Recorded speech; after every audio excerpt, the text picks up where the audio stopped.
As I make it out of the cubicle farm and walk past the offices, I notice Logan's light is still on.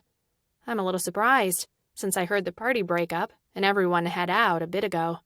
And Logan's big on leading by example to show his team that life-work balance, as he calls it, is important. Though I know for a fact he still takes his laptop home and works nights and weekends. Still, I understand why he tries to get everybody else to have a life. Not everyone is wired to work as much as we do. Evie? He calls as I walk past.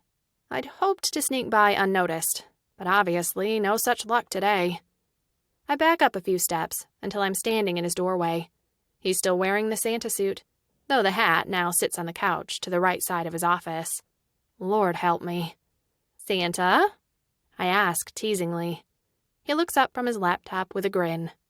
Come in and close the door, he instructs. I raise an eyebrow, but do as he asks, putting my bags down and settling in a chair across from him. What's up? He closes his laptop, shoves it to the side, and leans back in his chair. I saw your email. Thanks for staying to take care of that. I shrug, unsure of why that needed to be said behind closed doors. Of course. You know me. I hate loose ends. I do, which is why I asked you to close the door, because even though everyone's probably already gone, I don't want to chance it. I don't understand, I admit. He leans forward on his arms, knitting his fingers together. I did a quick review of everyone's reports this morning before the party. Unfortunately, Randy's portion was, let's call it a bit of a mess. I can't send it to our client in its current state. I press my lips together to keep myself from saying anything negative. But I don't think I need to. It's an unspoken understanding that Randy, one of our newest hires, already isn't our best performer.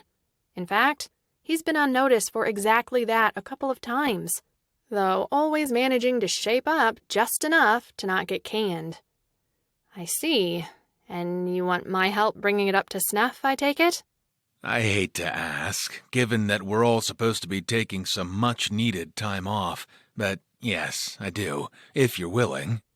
The pleading look he gives me alone would make me say yes.